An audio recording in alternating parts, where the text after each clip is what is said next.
6,500 po ng mga police ang ide-deploy ng Quezon City Police District para sa ikatlong State of the Nation Address ni Pangulong Bongbong Marcos.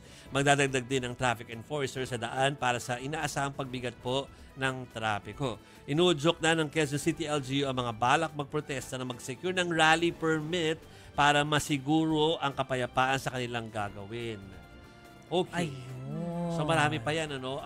May mga rerouting yan. We will announce For all sure. of that bago po mag-SONA. At saka usually, di ba, sinususpend nila yung pasok dyan sa Quezon City kapag ka mga panahon ng SONA. Pero hindi ko alam kung nag-announce ng QC ngayon. Parang wala pa. Wala Abangan pa, na lang wala. natin, mga kapatid. Tapos, ang sabi ng Kongreso, 100% ready na raw sila sa prep sila. Although, umaattend kami ng meeting for the SONA coverage and preparation, parang mukhang the usual, parang by this time, parang plansado naman. Alam na natin mga bawal. Yeah, so umattend ka. Ito nga pinag-uusapan namin kaninang mga reporters sa Malacanang. Totoo ba na iba-iba na naman yung assignment ng mga kwarto? Iba-iba yung mga kwarto, tapos yung red carpet, mukhang mamimiss nila this year. Walang ganun. Well, pinagdedebatehan pa.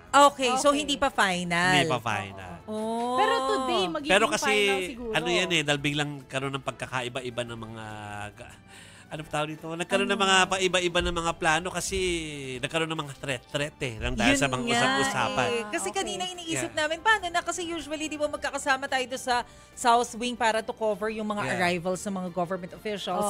Eh, mukhang may changes. So, iniisip ko tuloy, saan na? Ang mga pwesto natin. Soon. Malalaman natin. Akala ko pa naman final preps na today, di ba? As ang schedule nila as of last kung week. ano pa man po yan, wag na kayo makigulo dyan sa Quezon City. Pumunta kayo sa mga bahay nyo at manood kayo ng full coverage ng Dito. News 5, o ng One News, 1PH, at saka po ng Radyo 5. Yan. Para relax lang kayo sa bahay. Oo, hindi nyo na kailangan makigulo doon sa paligid dyan, ha, mga kapatid.